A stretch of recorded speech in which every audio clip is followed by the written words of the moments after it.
News पर मैं हूं आपके साथ आरिश अजहर और आज हम सुबह बोलेगा में बात करेंगे जानलेवा कैंसर से कैसे बचें।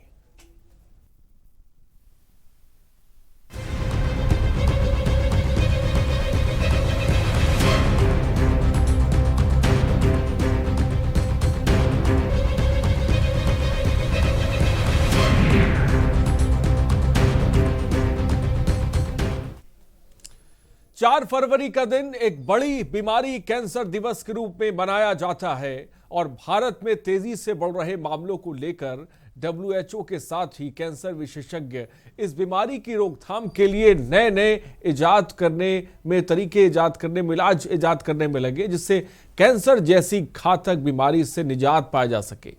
कैंसर दिवस पर हमारी ये खास रिपोर्ट देखिए।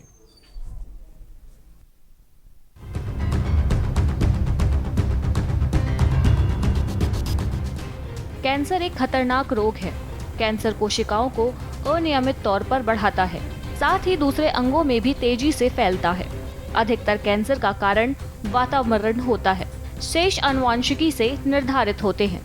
ज्यादा कैंसर को प्रारंभिक अवस्था में ही उनके चिन्ह या लक्षण या स्क्रीनिंग द्वारा पहचाना जा सकता है। चिकित्सकीय परीक्षण जैसे रक्त जांच, एक्सरे, सीटी स्कैन, एंडोस्कोपी तथा बायोप्सी प्रमुख है।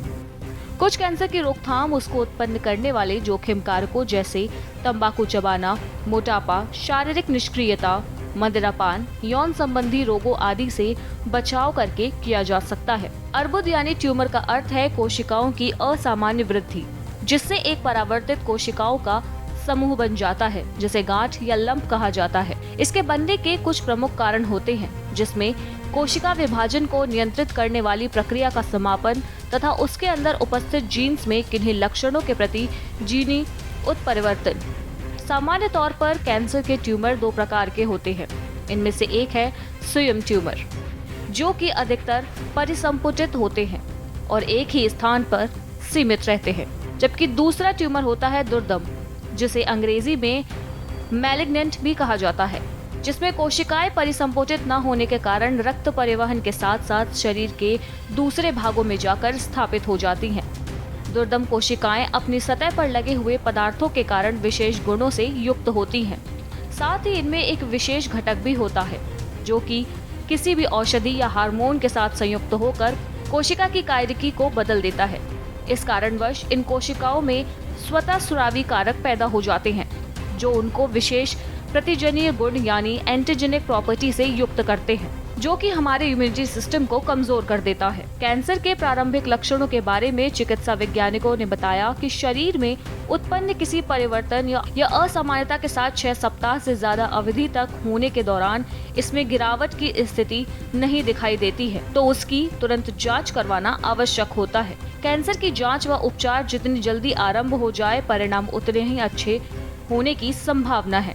इस बीमारी के लक्षणों के बारे में कैंसर विशेषज्ञ बताते हैं कि कोई गांठ या उभार जो शरीर में अचानक ही दिखाई पड़ने लगे, घाव विशेषकर ऐसा जिसके किनारे उठे हों या बाहर की ओर उल्टे हों, जिससे जख्म का रूप गोभी के फल जैसा दिखता हो, बिना किसी विकृति के शरीर से रक्तस्राव या तरल पदार्थ का निकलना, त्वचा में कोई भी परिवर्तन दिखाई देना, खांसी आना या गले की आवाज का कर्कश होना, मल के रूप में या प्रकृति में परिवर्तन जैसे गोल गोल पिंडों के रूप में या उसका रंग सामान्य से लाल कालापन लिए होना, प्रकृति के कारण अचानक वजन का कम होने लगना, प्रतिशत तक 1 माह में अकारण या बिना किसी विकृति के सर में दर्द होना आदि कैंसर के लक्षण हो सकते हैं। विश्व स्वास्थ्य संगठन की रिपोर्ट के अनुसार भारत के महानगरों में कैंसर के रोगी हर वर्ष निदान के दौरान आते देखे गए हैं। इसको देखकर अनुमान लगाया जा सकता है कि आने वाले सालों में कैंसर रोगियों की संख्या में इजाफा हो सकता है। डेस्क रिपोर्ट, के न्यूज इंडिया।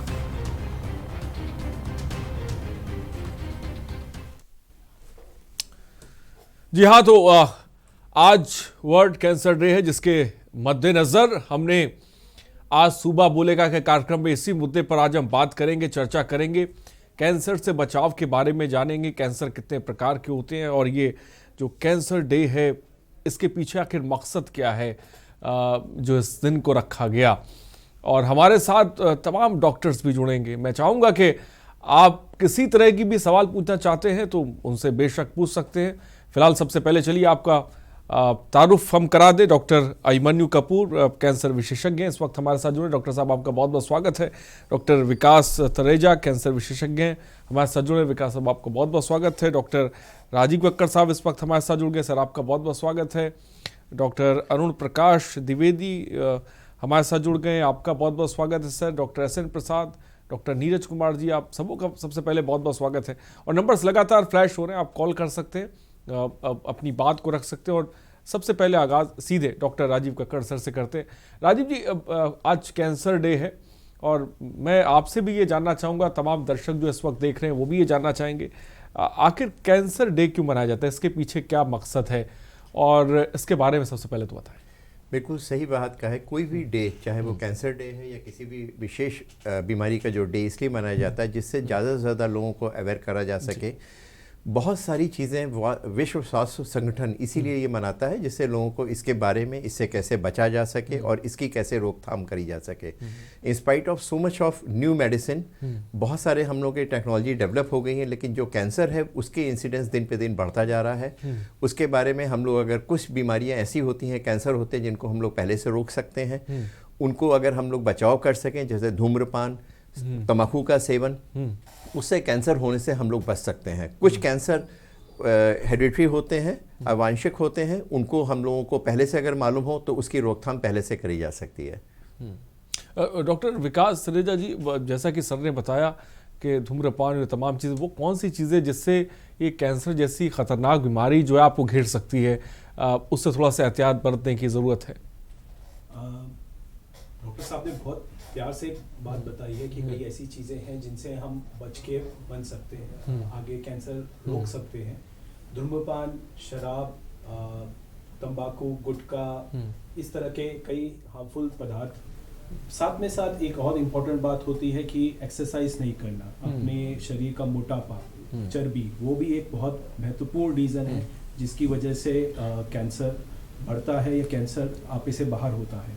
और साथ में साथ एक बहुत इम्पॉर्टेंट रीज़न है कि करीबन 30-40% लोगों के अंदर हमें पता ही नहीं चल पाता। कई ऐसे मरीज होते हैं जिनके अंदर ना उन्होंने कभी धूम्रपान किया है, ना शराब की कोई एक बोतल छुई है, बट उनको फिर भी कैंसर जैसा भीषण बीमारी डायग्नोज हुई है। इनमें कई म्यूटेशंस होती है, कई ऐसी लिंक है जो साइंस अभी भी प्रगति कर रहा है और काफ़ी हद तक प्रगति कर चुका है, और उसी को फाइंड आउट करके आगे उनका इलाज भी हो रहा है। बट ये कहना कि सिर्फ अगर उन्होंने धूम्रपान नहीं किया है, सिगरेट नहीं पी है, शराब नहीं पी है तो उनको कैंसर नहीं होगा, ये कहना एक गलत बात होगी। डॉक्टर अभिमन्यु जी, आप क्या कहेंगे, एक बड़ी तादाद में लोग कैंसर जिसे कह सकते हो रहे हैं और इसमें युवा भी शामिल हैं, इसके पीछे एक बहुत बड़ी वजह आपको क्या नजर आ रही है?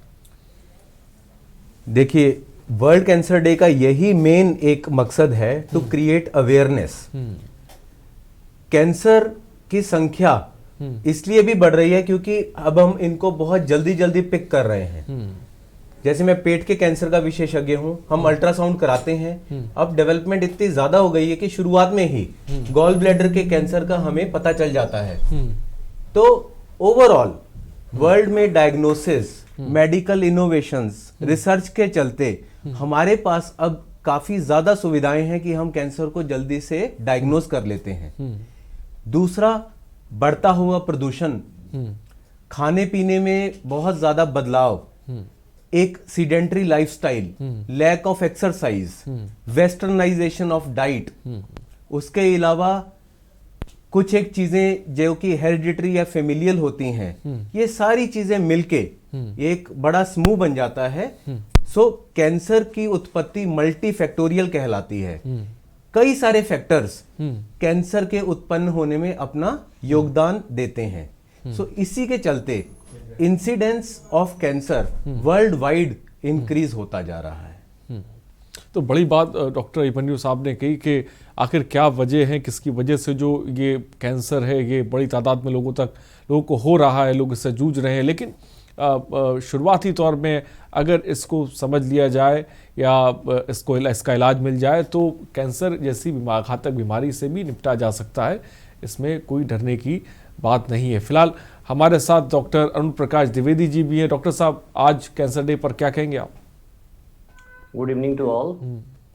जैसा कि डॉक्टर साहब लोगों ने सभी ने डिस्कस किया कि 4 फेब एक वर्ल्ड कैंसर डे के तहत मनाया जाता है और इसके तहत हमें अवेयरनेस करने की बहुत ज़रूरत है। साथ में कुछ स्क्रीनिंग्स प्रोग्राम्स भी ऐसे जो कि समय समय पे होने चाहिए। जैसे कि डॉक्टर अभिमन्यु ने बताया है कि आजकल यूएसजी एक सिंपल सा मॉडलिटी है जो कि गॉल ब्लैडर कैंसर को बहुत अर्ली स्टेज में पिकअप कर सकता है। इसी तरीके से बहुत सारे ऐसे कैंसर्स हैं, चूंकि मैं एमसीएस सर्जिकल ऑन्कोलॉजिस्ट हूँ, तो जैसे ब्रेस्ट के लिए भी स्क्रीनिंग प्रोग्राम्स होते हैं। सिमिलरली फॉर कोलन कैंसर भी है कुछ स्क्रीनिंग प्रोग्राम। तो हर कैंसर के लिए एक स्क्रीनिंग प्रोग्राम्स है। हमें ज्यादा से ज्यादा लोगों को मोटिवेट करना है कि वो उस स्क्रीन प्रोग्राम में पार्टिसिपेट करें, जिससे कि हम उसको pre malignant as well as stage 1 में पकड़ सकें, साथ में हम उसे क्योर कर सकें। तो I am and I will की जो थीम है वो तब पॉसिबल है जब हर तबके का आदमी इसमें इन्वॉल्व हो, साथ में हमारे ज्यादा से ज्यादा स्क्रीनिंग प्रोग्राम्स हों और ज्यादा से ज्यादा लोग इसमें पार्टिसिपेट करें, और साथ में जो भी बेस्ट फैक्टर्स हैं जैसे लाइफ स्टाइल्स है या जो भी पॉल्यूशन से रिलेटेड फैक्टर्स हैं उनको डिस्कस किया जाए। तो बड़ी बात डॉक्टर अरुण प्रकाश जी ने कही और उस थीम के बारे में भी बताया कि मैं हूं और मैं रहूंगा। ये जो थीम है जिसको रखा गया है 2019 से 2021 तक, फिलहाल ये थीम रहेगी। और हमारे साथ डॉक्टर एसएन प्रसाद साहब भी जुड़ गए। एसएन प्रसाद साहब, आज जो है कैंसर डे पर मैं चाहूँगा कि आप क्या मैसेज देना चाहेंगे सर? आज कैंसर डे है और कैंसर डे इसीलिए मनाया जाता है कि हम पॉपुलेशन को, जिनको कैंसर के बारे में कम जानकारी होती है, उनको ये एक जानकारी दे सके कि एक्चुअली कैंसर है क्या, और अगर कैंसर है तो कैंसर होने के अर्ली साइंस क्या है, अर्ली साइंस पकड़े, और अर्ली साइंस अगर मिल रहे हैं तो वो डॉक्टर के पास जाएं, डॉक्टर से अपनी बात कहें और उसकी जांच कराएं। और ये तो पहली चीज हो गई। और इससे भी पहली चीज है कि ये कैंसर डे मनाने का जो मकसद है वो ये है कि लोगों में अवेयरनेस फैलाएं कि बहुत सारे तरह का कैंसर है, वो अवॉइडेबल है, उसको अवॉइड करी जा सकती है अपने लाइफस्टाइल को चेंज करके, अपने हैबिट्स को चेंज करके, खाने पीने के हैबिट्स को, जैसे पान मसाला तंबाकू वगैरह है वो छोड़ करके। और बहुत सारी चीजें हैं जो आप जैसे बहुत सारे इन्फेक्शंस हैं, उससे बच करके आप सर्वाइकल कैंसर और लीवर कैंसर, जैसे हेपेटाइटिस भी वो लीवर कैंसर को ये करता है, कॉज करता है। और सर्वाइकल कैंसर है वो बेसिकली आजकल यही देखा गया है रिसर्च के ये में कि ये ह्यूमन पैपिलोमा वायरस से स्प्रेड होता है। इसके लिए वैक्सीन्स भी आ गई हैं। तो मेरा कहने का मतलब है, इसका पहला एस्पेक्ट है प्रिवेंशन, कि लोगों को बताएं कि इस तरीके से आप अगर अपनी लाइफस्टाइल को रखेंगे और ये सारी चीज करेंगे तो कैंसर प्रिवेंट होगा। सबसे पहला चीज तो ये। और दूसरा चीज ये है कि अगर लोग अवेयर होंगे तो कैंसर अगर डिटेक्ट होगा तो अर्ली स्टेज में होगा, अर्ली स्टेज में होगा तो उसका ट्रीटमेंट हो सकता है। यही चीज अगर लेट स्टेज में डिटेक्ट होगा तो उसका ट्रीटमेंट बहुत मुश्किल है। ठीक है, इस बीच राजेश पीलीभीत से एक दर्शक हमारे साथ हैं। राजेश जी, अपनी बात को रखें। जी सर। जी, क्या कहना चाहेंगे आप? हेलो। हाँ राजेश जी बोलिए, आपकी आवाज हम तक आ रही है। जी सर, मैं जानना चाहता हूँ सर, मेरी पत्नी है ममता। हाँ, अपना सवाल पूछें। हाँ राजेश जी, टीवी के वॉल्यूम को कम रखिए और जल्दी से अपना सवाल पूछिए, वक्त की थोड़ी सी कमी है।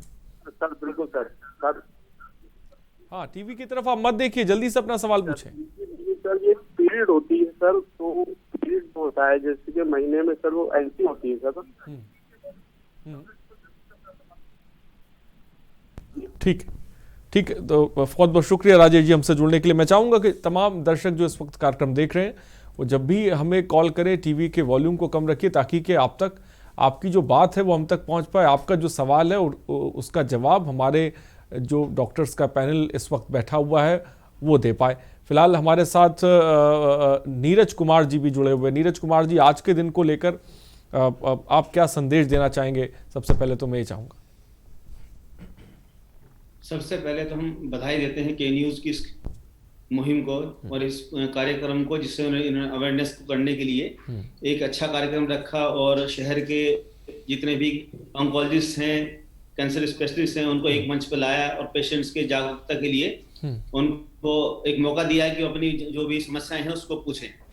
और जैसे डॉक्टर अश्विन प्रसाद ने बताया है कि कैंसर्स का एक बहुत बड़ा स्पेक्ट्रम है और बहुत सारे इन्फेक्शन से लेके और आनुवांशिक इन्फेक्शन, पॉल्यूशन, एडल्ट्रेशन, खाने पीने की समस्याएं, इन सब की वजह से कैंसर होता है। तो एक बड़े लेवल पे जागरूकता की जरूरत है, क्योंकि वुमेन्स में जैसे कि बताया गया है कि इन्फेक्शन की वजह से मैक्सिमम कैंसर इन्फेक्शन की वजह से होते हैं। ब्रेस्ट कैंसर को हम लोग अपने एक नॉर्मल सिंपल एग्जामिनेशन से पकड़ सकते हैं जल्दी स्टेज में। ऐसे ही लंग कैंसर्स हैं जिनको कि स्मोकिंग, एयर पोल्यूशन या ऑक्यूपेशनल हैजार्ड्स, आप कहाँ पे काम करते हैं वहां पे उन चीजों को ध्यान में रखते हुए आप उससे दूर रह सकते हैं। तो इस तरह की अवेयरनेस से एक जो सबसे बड़ी चीज होगी कि कैंसर की जो इंसिडेंस है, जितने लोगों को कैंसर हो रहा है वो कम होगा, और जिनको अगर हो भी रहा है तो अर्ली स्टेज में डिटेक्ट होगा, जिससे कि उनकी मोर्बिडिटी और मोर्टेलिटी यानी कि जो ऑपरेशन के बाद की समस्याएं हैं या इलाज के बाद की समस्याएं हैं वो कम से कम होगी उन लोग। ठीक, एक दर्शक इस बीच हमारे साथ हैं, नेहा कानपुर से। नेहा, अपनी बात को रख सकती हैं आप? नमस्कार सर। जी नमस्कार। मैं कानपुर पांडुनगर से बात कर रही हूँ, नेहा सोनी। मेरा क्वेश्चन डॉक्टर अभिमन्यु सर से है। मैं ये पूछना चाहती हूँ सर, क्या शराब पीने से भी कैंसर हो सकता है? जी नेहा जी, बहुत अच्छा आपका प्रश्न है। बिल्कुल, जो अल्कोहल है वो एक अच्छे से आइडेंटिफाइड कार्सिनोजन है। सो इम्पोर्टेंट शब्द है कार्सिनोजन। उस तरह का पदार्थ, उस तरह का केमिकल या उस तरह की इस्तेमाल में आने वाली चीज जिसकी वजह से कैंसर उत्पन्न हो सकता है। तो शराब पीने की वजह से हमें मालूम है कि लिवर डैमेज होता है। उसकी वजह से जब लिवर काफी खराब हो जाता है तो लिवर का कैंसर, उसे हम मेडिकल टर्मिनोलॉजी में हेपेटोसेलुलर कार्सिनोमा भी बोलते हैं, तो शराब उसको डायरेक्टली लिंक करता है। इसके अलावा शराब पीने से अनेक अलग कैंसर्स की भी एसोसिएशन पाई गई है, जिसमें कि बड़ी आंत का कैंसर, पैनक्रियास का कैंसर भी आते हैं। तो इसीलिए शराब पीना एक हानिकारक कार्सिनोजन माना जाता है। ठीक है, गौरव कानपुर से इस बीच एक दर्शक है। गौरव, अपनी बात को रखिए। मेरा सवाल डॉक्टर विकास फलेजा से है।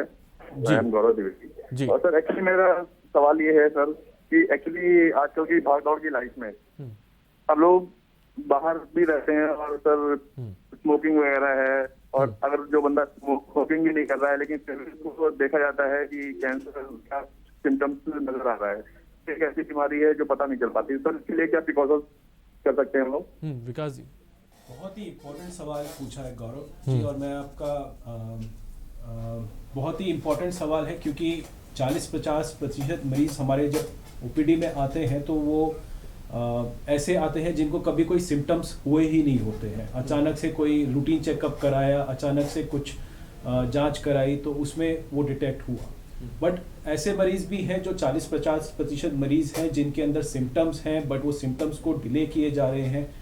तो जब इंट्रोडक्टरी वीडियो हुआ था वो एक बहुत इंपॉर्टेंट वीडियो था। साथ में साथ आजकल मीडिया इतना एक्टिव है, गूगल, फेसबुक, हर जगह पे अच्छे वीडियोस हैं जिसके अंदर हम देख सकते हैं औरतों के अंदर एक सिंपल ब्रेस्ट एग्जामिनेशन करना, कि महीने में एक दफ़ा एग्जामिनेशन करके अपने कोई भी गांठ जो ठीक नहीं हो रही है, कोई भी ऐसा दाग है जो ठीक नहीं हो रहा है, कोई भी गांठ बढ़े जा रही है, साथ में साथ वज़न कम हुए जा रहा है, भूख नहीं लग रही है, कई और रीज़न भी है, खून की कमी हो रही है, इस तरह से कोई भी बीमारी है तो उसमें एक इम्पॉर्टेंट डिफरेंशियल कैंसर का आजकल बहुत इम्पॉर्टेंट हो गया है, क्योंकि उसकी इंसिडेंस इंक्रीज हो गई है, उसकी प्रेवलेंस इंक्रीज हो गई है। और ये सिर्फ कहना कि सिर्फ मैं सिगरेट स्मोकिंग नहीं कर रहा हूँ और मुझे कैंसर नहीं होगा, ये कहना बिल्कुल गलत है। क्योंकि 30-40% मरीज जिन्होंने कभी बीड़ी सिगरेट नहीं भी छुआ तब भी उनको कैंसर हो जाता है। तो इसलिए ऐसी कोई चीज़ नहीं है जो डेफिनेटली कैंसर कराएगी, और ऐसी कोई चीज़ ये भी नहीं है कि अगर आप इन सब से बचेंगे तो कैंसर आपको नहीं भी हो सकता। तो इम्पॉर्टेंट है जो चीज़ें हम बचा सकते हैं, जिस चीज़ों से हम दूर रह सकते हैं, शराब, हार्मफुल टोबैको, गुटखा, तंबाकू और ओबेसिटी, मोटापा, इन सब चीज़ों से दूर रह सकते हैं तो डेफिनेटली रहिए और हेल्दी लाइफस्टाइल फॉलो कीजिए। But at the same time एक रेगुलर एग्जामिनेशन डेफिनेटली ज़रूरी है, नॉट ओनली औरतों के लिए, हर बंदे के लिए। ठीक है अर्पित, इस बीच एक दर्शक हमारे साथ है। अर्पित, आपका सवाल। अर्पित, मेरी आवाज अगर आप तक पहुंची, जल्दी से अपना सवाल पूछें। जी सर। जी, क्या पूछना चाहेंगे आप? अरे सर, ये गांठ हो गई सीने में। सीने में?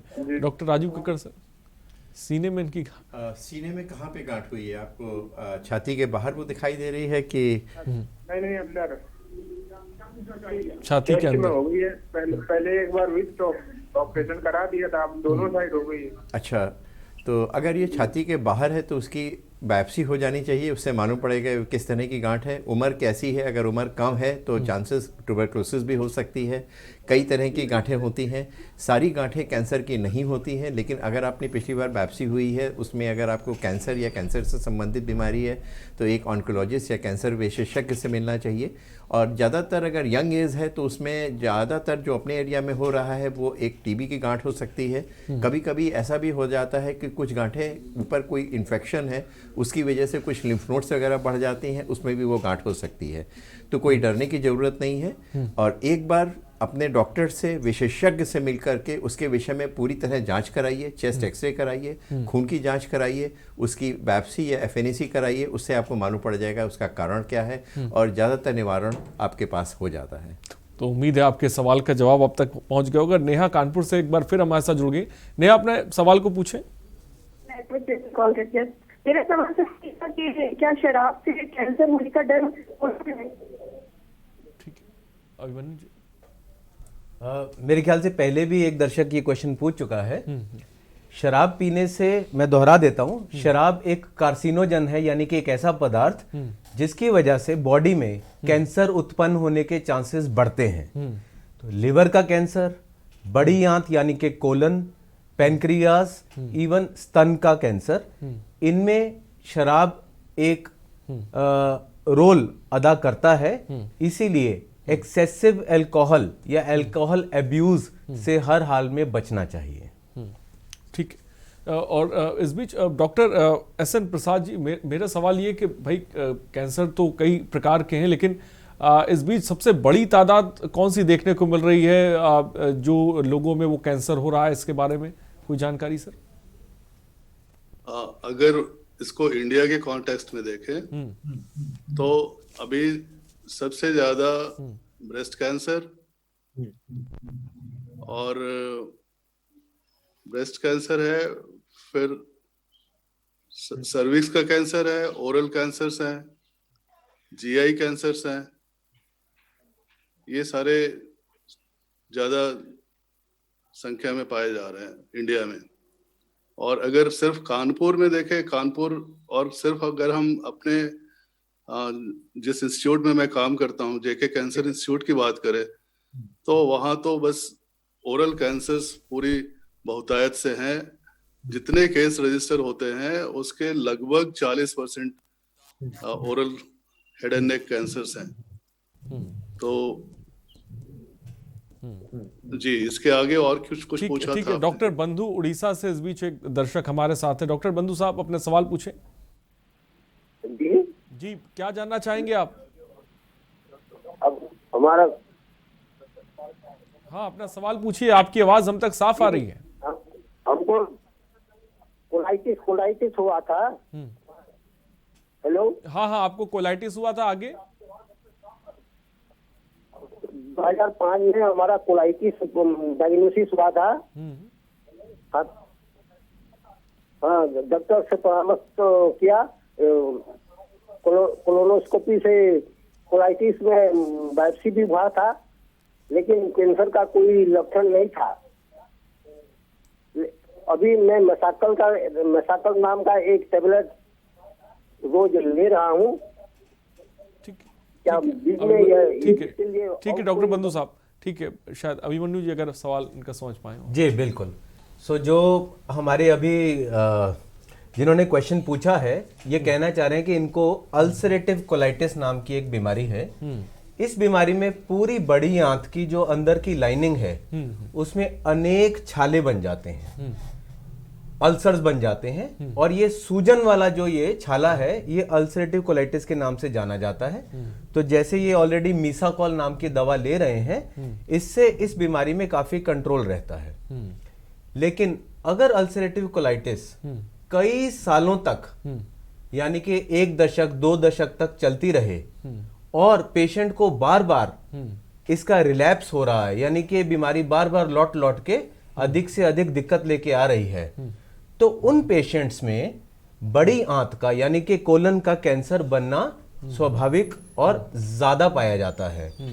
तो अल्सरेटिव कोलाइटिस का वो पेशेंट जिसमें पेशेंट का सडनली वेट लॉस हो रहा है, उसका भूख बिल्कुल कम हो गई है, लेट्रिन होने में, पैखाना पास होने में अब कठिनाई आ रही है, यानी कि आंतों में रुकावट आ रही है, उसके अलावा ब्लीडिंग अब बहुत ज्यादा हो रही है। ये कुछ एक डेंजरस अलार्मिंग साइंस हैं जो कि ये बताते हैं कि अल्सरेटिव कोलाइटिस में अब कैंसर उत्पन्न होने के आसार हैं। इसीलिए अल्सरेटिव कोलाइटिस के पेशेंट्स को एक तो अपना ट्रीटमेंट बिल्कुल कंटिन्यूअसली मेडिकल गैस्ट्रोएंटरोलॉजिस्ट की सहायता से करना चाहिए। उनको नियमित समय पे कोलोनोस्कोपी और बायोप्सी कराने की आवश्यकता है ताकि उनकी बीमारी लंबे अरसे तक शांत रहे, जिसको हम बोलते हैं रिमिशन में रहे, और उसमें फ्रीक्वेंट बार बार रिलैप्सेस ना हो। तो उम्मीद है आपके सवाल का जवाब आप तक पहुंच गया होगा। फिलहाल ब्रेक का वक्त हो चला है। आज कैंसर डे पर हम कैंसर को लेकर बात भी कर रहे हैं, उसके बचाव के बारे में और किस तरह से इसका इलाज संभव है।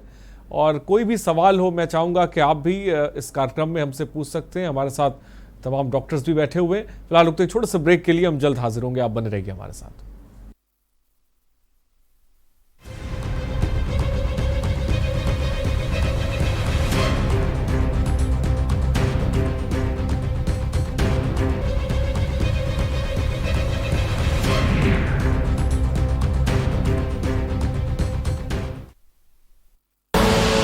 आप देख रहे हैं के न्यूज, खबरों का सारथी।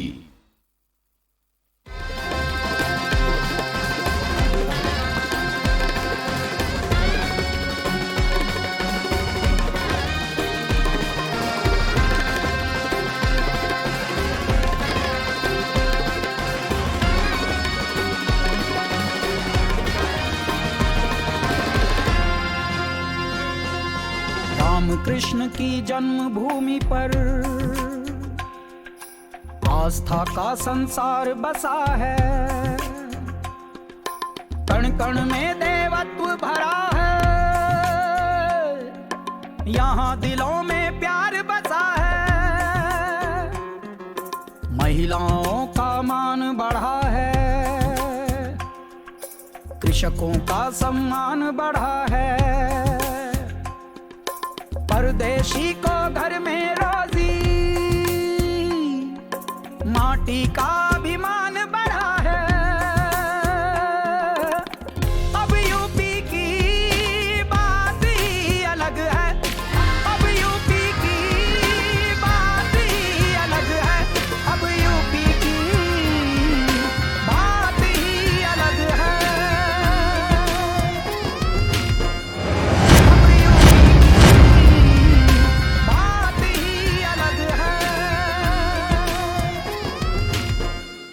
खुदी को आजमाया है तो ये अंदाज आया है, खुदी को आजमाया है तो ये अंदाज आया है। तुम में भी मैं हूं, शुद्ध प्लस पान मसाला। आप देख रहे हैं के न्यूज, खबरों का सारथी।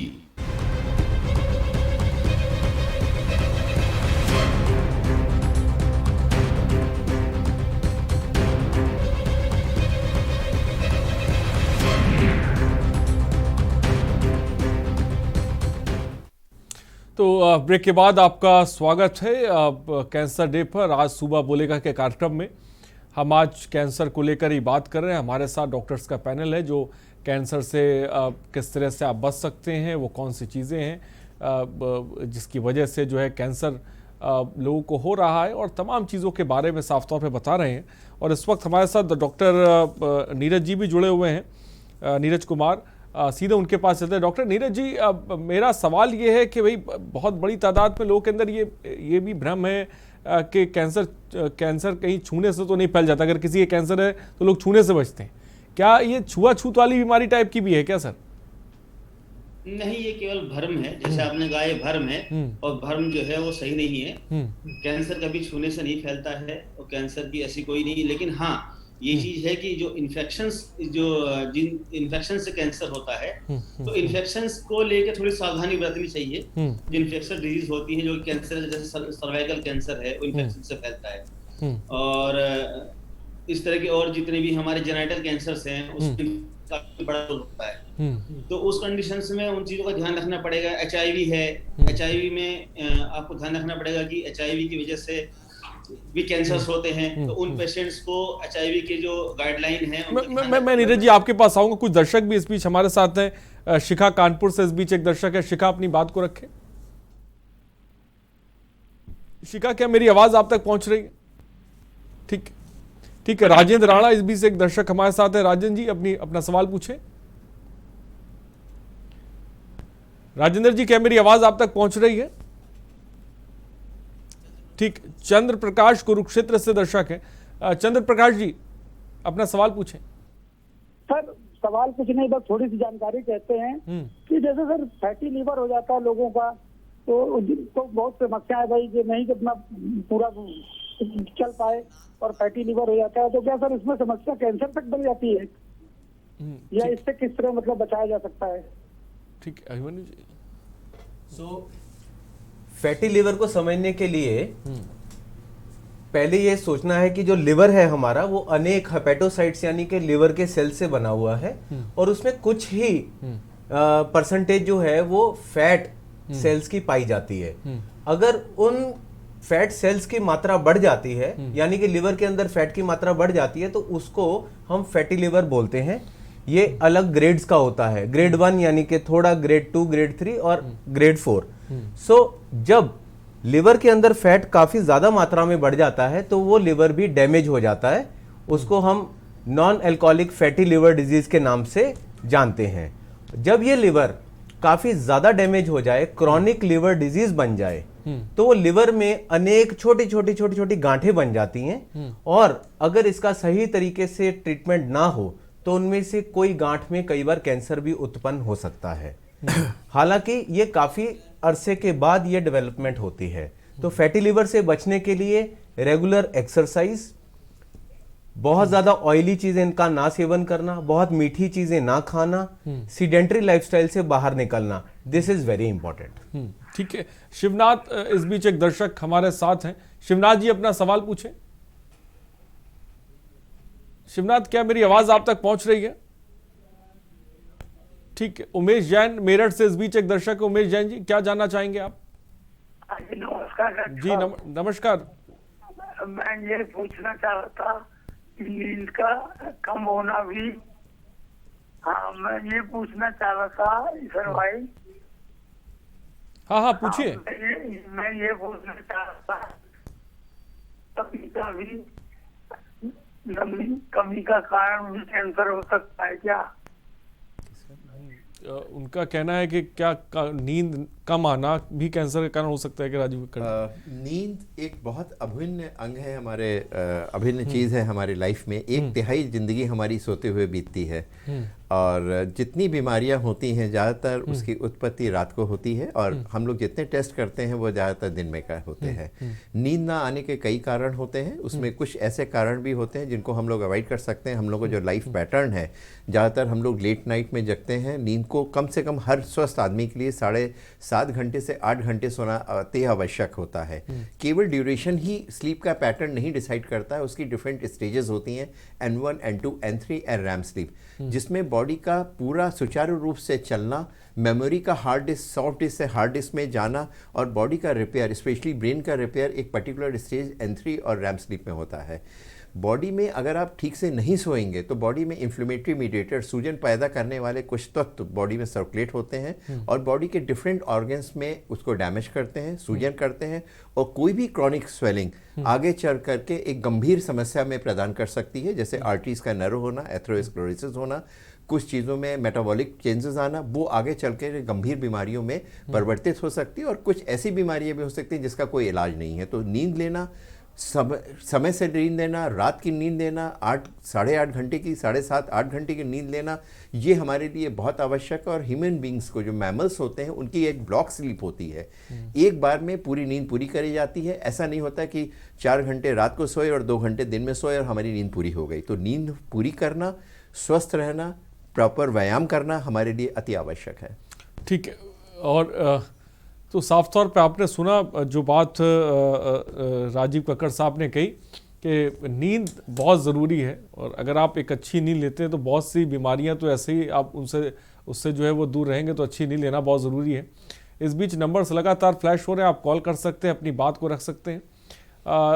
कैंसर को लेकर किस तरह का बचाव करना चाहिए वो भी लगातार ग्राफिक्स के ज़रिए हम आपको लगातार बता रहे हैं। सोडा, शराब, मैदा, माइक्रोवेव, पॉपकॉर्न से दूरी बना के रखे, प्रोसेस किया गया मीट, आलू के चिप्स से आपको दूर रहने की ज़रूरत है।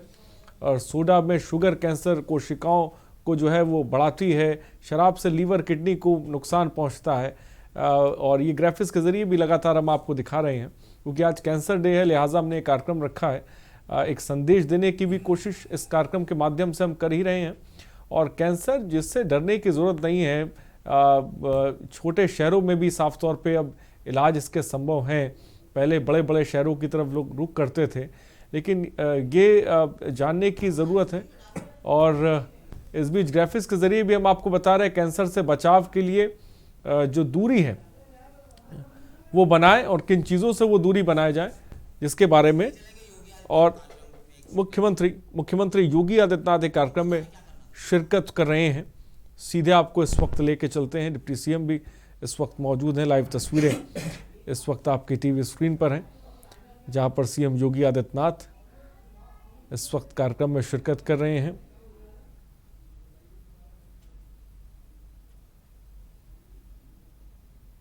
तो लाइव तस्वीरें इस वक्त आपकी टीवी स्क्रीन पर हैं और तमाम अधिकारियों के साथ इस वक्त मुख्यमंत्री योगी आदित्यनाथ इस वक्त एक कार्यक्रम में शिरकत कर रहे हैं।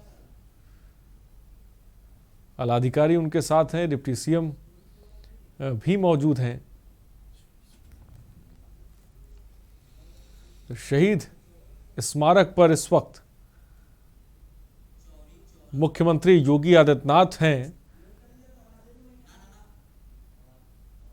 लाइव तस्वीरें इस वक्त आपकी टीवी स्क्रीन पर हैं।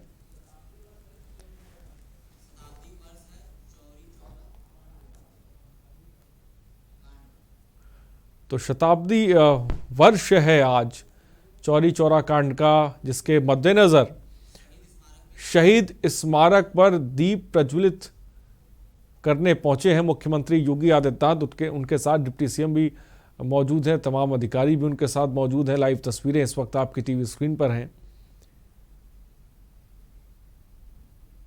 शहीद स्मारक पर मुख्यमंत्री योगी आदित्यनाथ हैं। तो शहीदों को याद किया, साथ ही साथ माल्यार्पण भी किए हैं। और क्योंकि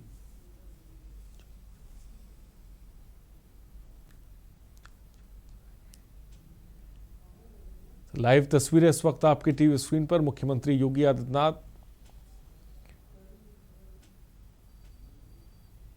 शहीद स्मारक पर इस वक्त हैं।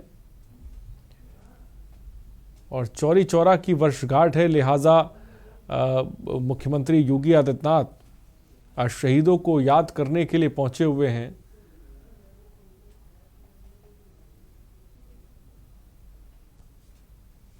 शहीद स्मारक पर दीप प्रज्वलित करने मुख्यमंत्री योगी आदित्यनाथ इस वक्त पहुंचे हुए हैं, क्योंकि आज चौरी चौरा कांड की वर्षगांठ है, जिसके मद्देनजर मुख्यमंत्री शहीद स्मारक पर इस वक्त है।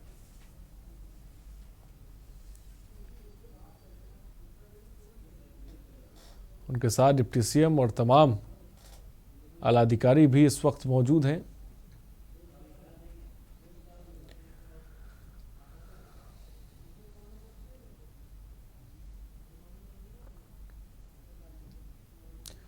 शहीदों को नमन, शहीदों को याद करने के लिए मुख्यमंत्री इस वक्त शहीद स्मारक पर हैं।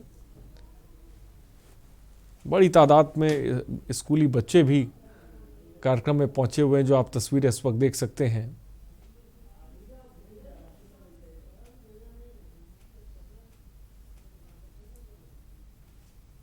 और अब से थोड़ी देर बाद मुख्यमंत्री दीप प्रज्वलित करेंगे।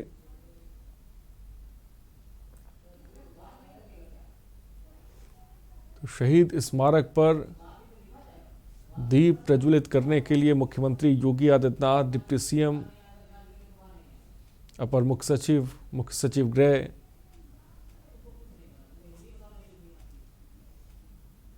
तमाम अधिकारी इस वक्त पहुंचे हुए हैं, क्योंकि आज चौरी चौरा कांड की वर्षगांठ है, जिसके मद्देनजर मुख्यमंत्री शहीद स्मारक पर हैं। लाइव तस्वीरें इस वक्त आपकी टीवी स्क्रीन पर।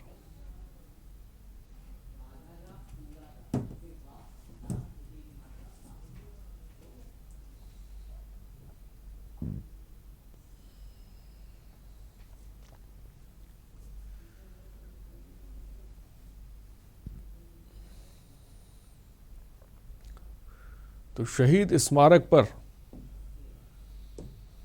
मुख्यमंत्री योगी आदित्यनाथ इस वक्त हैं।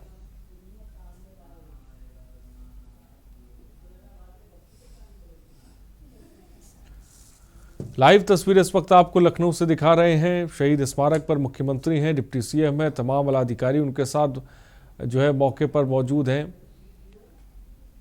आज जैसा कि मैंने आपको बताया कि चौरी चौरा वर्षगांठ है, लिहाजा मुख्यमंत्री शहीद स्मारक पर इस वक्त हैं और अब से थोड़ी ही देर में दीप प्रज्वलित भी करेंगे।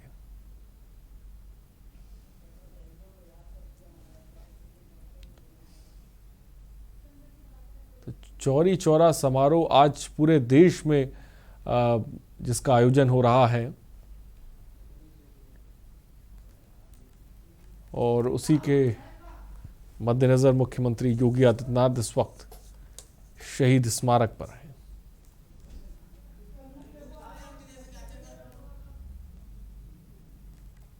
उनके साथ डिप्टी सीएम दिनेश शर्मा भी कार्यक्रम में मौजूद हैं, तमाम आलाधिकारी भी मौजूद हैं, बड़ी तादाद में स्कूली बच्चे भी हैं।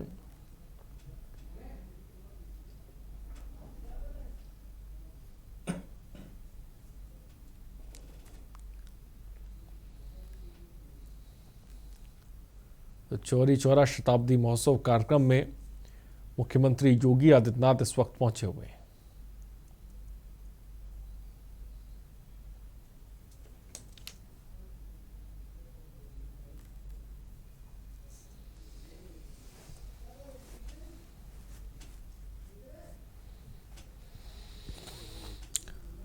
तो शहीद स्मारक पर दीप प्रज्वलित करने मुख्यमंत्री योगी आदित्यनाथ इस वक्त पहुंचे हुए हैं। लाइव तस्वीरें थोड़ी देर पहले हम आपको दिखा रहे हैं, क्योंकि आज चौरी चौरा की वर्षगांठ है, लिहाजा तमाम जगहों पर जिसे कह सकते हैं कि कार्यक्रम का आयोजन किया जा रहा है, जिसके मद्देनज़र शहीद स्मारक पर भी कार्यक्रम का आयोजन किया गया और मुख्यमंत्री योगी आदित्यनाथ तमाम अधिकारियों के साथ पहुंचे हुए। उनके साथ डिप्टी सीएम हैं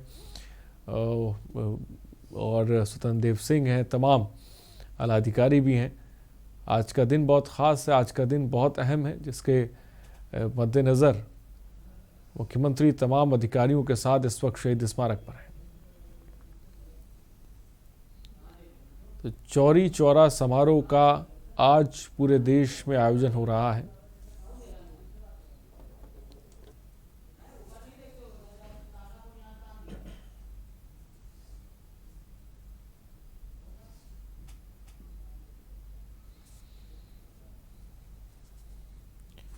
तो लाइव तस्वीरें इस वक्त आपकी टीवी स्क्रीन पर।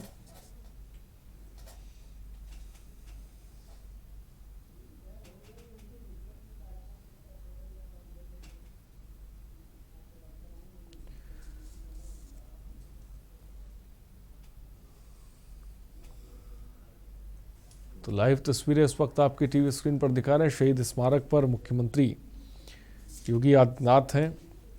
100 साल अब जो है पूरे हो चुके हैं, जिसके मद्देनज़र तमाम जगहों पर जो कार्यक्रम है वो आयोजित किए जा रहे हैं। वर्चुअली प्रधानमंत्री नरेंद्र मोदी भी जिसे कह सकते हैं कि आयोजन में लोगों से मुखातिब हुए। और ये तस्वीरें इस वक्त जो आप देख रहे हैं वो लखनऊ की तस्वीरें हैं। आज 4 फरवरी है और आज ही चौरी चौरा की घटना हुई थी, जिसके मद्देनज़र आज शहीद स्मारक पर कार्यक्रम रखा गया है। तो महात्मा गांधी के असहयोग आंदोलन के दौरान 4 फरवरी 1922 को कुछ लोगों की गुस्साई भीड़ ने गोरखपुर के चौरी चौरा के पुलिस थाने में आग लगा दी थी। इसमें 23 पुलिस वालों की मौत हुई थी और इसी को चौरी चौरा की घटना कहा जाता है। इस घटना के दौरान 3 नागरिकों की मौत हो गई थी। इससे पहले ये पता चलने पर कि चौरी चौरा पुलिस स्टेशन के थानेदार ने मुंडेरा बाजार में कुछ कांग्रेस कार्यकर्ताओं को मारा है, गुस्साई भीड़ पुलिस स्टेशन के बाहर जमा हुई थी। तो ये जो घटनाक्रम मैंने आपको बताया, इसी को चौरी चौरा की घटना कही जाती है। और जिस घटना के 100 साल पूरे हो गए, जिसके मद्देनज़र आज तमाम जगहों पर यह कार्यक्रम रखा गया है। और आज एक कार्यक्रम लखनऊ के शहीद स्मारक पर भी रखा गया है, जिसमें मुख्यमंत्री योगी आदित्यनाथ शिरकत कर रहे हैं तमाम अधिकारियों के साथ।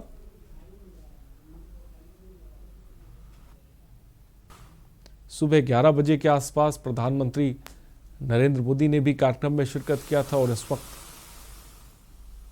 मुख्यमंत्री योगी आदित्यनाथ तमाम अधिकारियों के साथ इस वक्त शिरकत कर रहे हैं। चौरी चौरा समारोह का आज पूरे देश में आयोजन हो रहा है।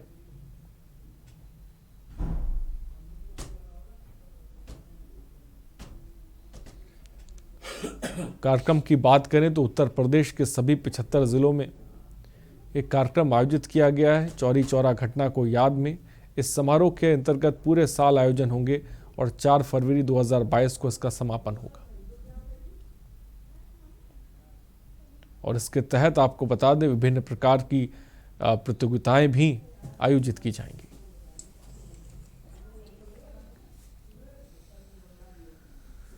और इस सब के बीच लाइव तस्वीरें आपकी टीवी स्क्रीन पर।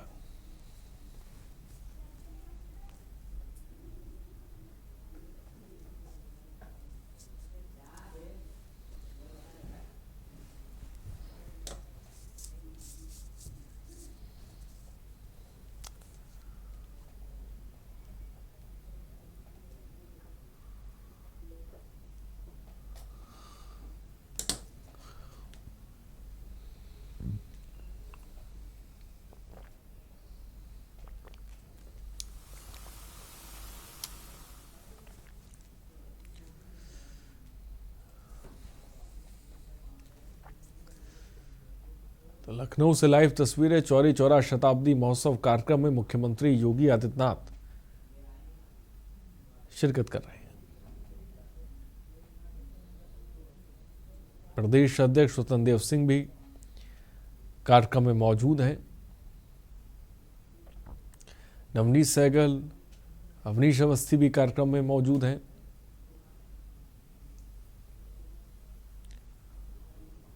सीएम योगी ने डाक टिकट भी इस दौरान जारी किया है।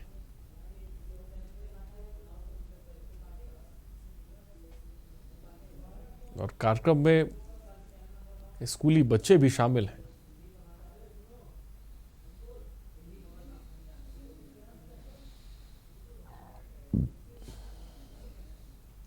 और डिप्टी सीएम दिनेश शर्मा भी कार्यक्रम में मौजूद हैं।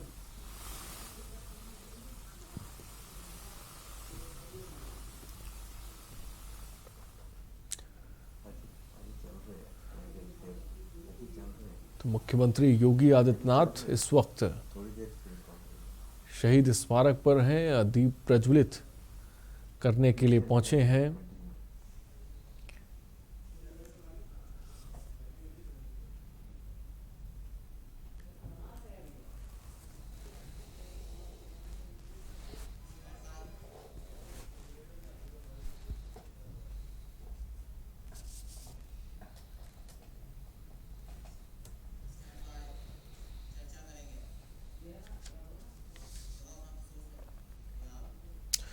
तो मुख्यमंत्री लखनऊ से आप लाइव देख रहे थे, जहां पर आज वो शहीद स्मारक पर हैं। लेकिन इस बीच हम अब सूबा बोलेगा के कार्यक्रम में क्योंकि आज कैंसर डे है, उसके मद्देनज़र बात कर रहे थे। कैंसर को लेकर जागरूकता के लिए ये कार्यक्रम हमने रखा है और जो आज के दिन का मकसद भी है। उस वक्त तमाम डॉक्टर्स भी हमारे साथ मौजूद है। सबसे पहले सीधे डॉक्टर राजीव कक्कड़ साहब के पास चलते हैं। राजीव कक्कड़ जी, जो हम देख रहे हैं कि युवाओं में बहुत बड़ी तादाद में हम देख रहे हैं कि स्मोकिंग का चलन बहुत ज़्यादा देखने को मिल रहा है, चाहे वो ई सिगरेट हो या फिर बीड़ी हो या सिगरेट हो, मसाला हो। ये सब चीज़ें कितनी ख़तरनाक हैं कैंसर के मद्देनज़र इसको देखा जाए? ये आपने एक महत्वपूर्ण चीज़ पूछी है, क्वेश्चन पूछा है।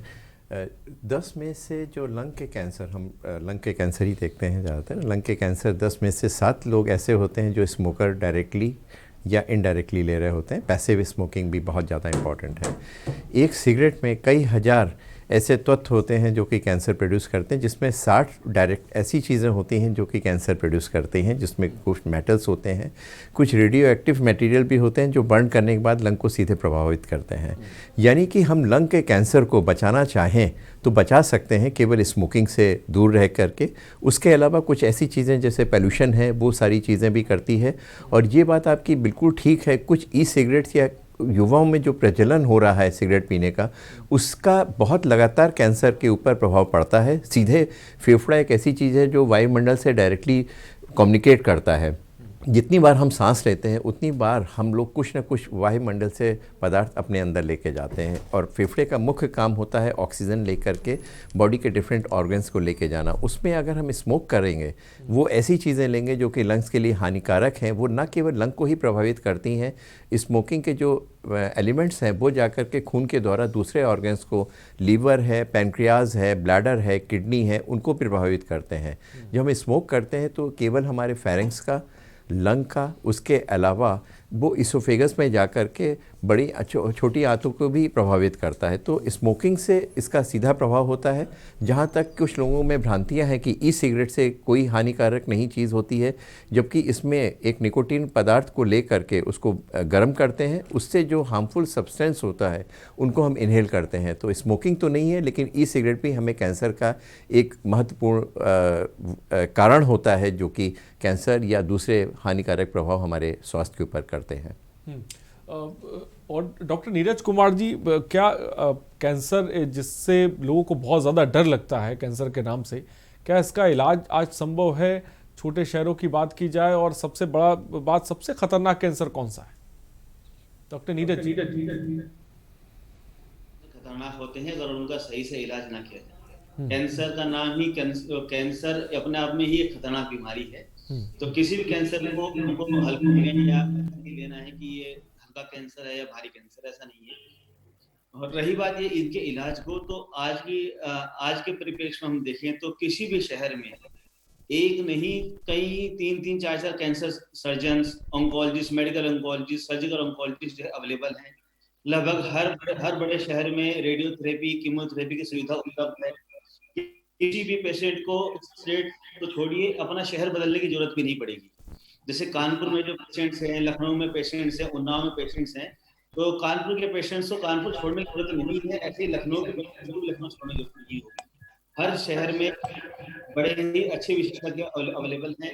रेडियोथेरेपी, कीमोथेरेपी, सर्जरी तीनों और बाकी जो मेडिकल ट्रीटमेंट और है उसकी सुविधा हर जगह उपलब्ध है। तो अब वो समय चला गया है कि जो फैसिलिटीज थी वो दूर रिमोट में थी कि स्टेट्स में जाने पड़ते थे और कैपिटल्स में लोग जाते थे या आउट ऑफ इंडिया जाते थे। अब ऐसा नहीं है, चीजें बहुत एडवांस हो गई हैं। हमारे डॉक्टर्स, हमारी टीम्स और जो जितने भी मेडिकल जो फैसिलिटीज हैं, हॉस्पिटल्स हैं, वो सब एडवांस हैं। तो अब शहर बदलने की जरूरत नहीं है। आप जिस एरिया में भी हैं, कानपुर के लोग कानपुर में, लखनऊ के लखनऊ में, इस तरह से हर जगह पे आपको अच्छे सर्जन, अच्छे ऑन्कोलॉजिस्ट, मेडिकल ऑन्कोलॉजिस्ट, आराम से डायग्नोसिस भी और ट्रीटमेंट भी आपको उपलब्ध रहेगा, और वो भी सस्ते दामों में। डॉक्टर अरुण प्रकाश जी, क्या कहेंगे आप? बिल्कुल, डॉक्टर नीरज बॉस ने बहुत ही अच्छी बात बोली है कि आज की डेट में जो मल्टी मोडिलिटी प्रॉब्लम्स जो पहले जमाने में थी कि कहीं रेडियोथेरेपी की फैसिलिटी नहीं है या कहीं कीमोथेरेपी की फैसिलिटी नहीं है या कहीं पे ट्रेंड सर्जन नहीं है, तो ऐसा आने वाले 1-2 साल में हर शहर पे ट्रेंड सर्जन होंगे, ट्रेंड कीमोथेरेपिस्ट और रेडियोथेरेपी की सुविधा होगी। और सही बात यह भी है कि पेशेंट को अपने शहर पे कैंसर का ट्रीटमेंट लेना चाहिए, क्योंकि कैंसर में ऐसा नहीं है कि आज आपने सर्जरी कराई, कीमोथेरेपी कराई, रेडियोथेरेपी कराई तो ट्रीटमेंट्स खत्म। अब नेक्स्ट प्रॉब्लम फॉलोअप के बाद उसके रिकरेंस के बाद उसको रिलैप्स के बाद उसकी कोमॉर्बिडिटीज।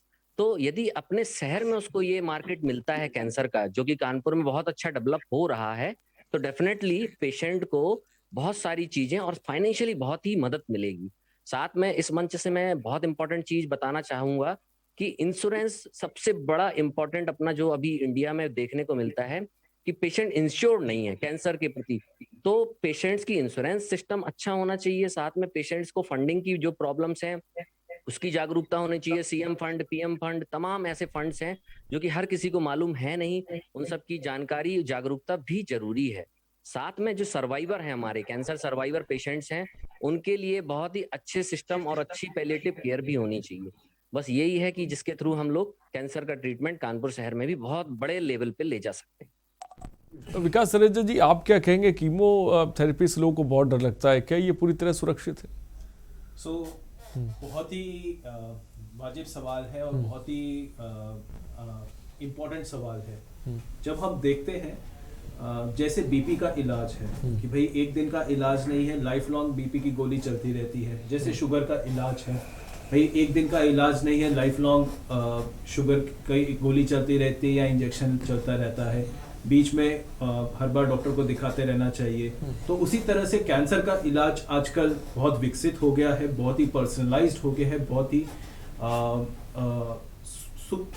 सरल ढंग से हो सकता है। तो हमारे पास आजकल इतनी फैसिलिटीज हैं, म्यूटेशंस देख के हम एक तरह की हर पेशेंट के अंदर उसकी बायोप्सी के हिसाब से उसके अंदर स्पेशल म्यूटेशंस डाल के उसको कीमोथेरेपी सूट करेगी, उसको इम्यूनोथेरेपी सूट करेगी, उसको ओरल थेरेपी सूट करेगी, उसको टारगेटेड थेरेपी सूट करेगी, उसको मॉलिक्यूलर थेरेपी सूट करेगी। इस तरह से नई तरह की नई साइंस डेवलप हो रही है और वो तभी पॉसिबल है कि हम पहला स्टेप उसके अंदर बायोप्सी कराएं और उसके अंदर वो स्पेशल टेस्ट कराएं देखने के लिए कि वो बीमारी किसको सूट करेगी। और आजकल इसीलिए इसी को पर्सनलाइज्ड ट्रीटमेंट कहते हैं, इसी को कहते हैं कि हर मर्ज के लिए, हर स्टेज के लिए उस हिसाब से ट्रीटमेंट दिया जाता है। और ये कोई बड़ी बात नहीं है, आपके घर के नज़दीक किसी भी अस्पताल में आजकल सब चीज़ें अवेलेबल है। और ये बात ध्यान रखनी है कि जैसे कि बीपी का इलाज है, जैसे कि शुगर का इलाज है कि भाई एक दिन में ख़त्म नहीं होने वाला, एक महीने में ख़त्म नहीं होने वाला, लाइफ लॉन्ग ये चलता रहना है। तो हमें भी ध्यान रखना है कि एक सॉर्ट ऑफ लंबा इलाज है और ये लंबा फॉलो। तो इलाज संभव है, बस थोड़ा सा धैर्य रखने की ज़रूरत है। कैंसर बीमारी है खतरनाक, लेकिन हाँ अब इसका इलाज संभव है। और सबसे बड़ी बात तो ये, जैसा कि डॉक्टर नीरज जी ने बताया, राजीव कक्कड़ साहब ने बताया, अभिमन्यु साहब ने बताया कि भाई आपको अब छोटे शहरों में भी इसका जो है वो इलाज संभव है। पहले बड़े शहरों की तरफ बड़ी तादाद में लोग रुक करते, लेकिन अब छोटे शहरों में भी आप आसानी से इलाज करा सकते हैं। फिलहाल वक्त की थोड़ी सी कमी है। बहुत बहुत शुक्रिया हमारे साथ जुड़ने के लिए भी डॉक्टर अभिमन्यु जी, डॉक्टर विकास तिरथ जी आपका बहुत बहुत शुक्रिया, डॉक्टर अरुण प्रकाश जी आपका शुक्रिया, डॉक्टर नीरज कुमार जी आपका भी शुक्रिया, डॉक्टर राजीव कक्कड़ साहब आपका बहुत बहुत शुक्रिया और डॉक्टर SN प्रसाद जी आप सबों का फिलहाल बहुत बहुत शुक्रिया और तमाम दर्शक आपका भी बहुत बहुत शुक्रिया। तो कैंसर, जानलेवा कैंसर से बचे, एहतियात जो है वो बरतने की ज़रूरत है, इसको जो है ध्यान में रखने की ज़रूरत है और कैंसर जिससे डरने की ज़्यादा ज़रूरत नहीं है। फिलहाल सुबह बोलेगा में इतना ही। बने रहिए हमारे साथ। नमस्कार।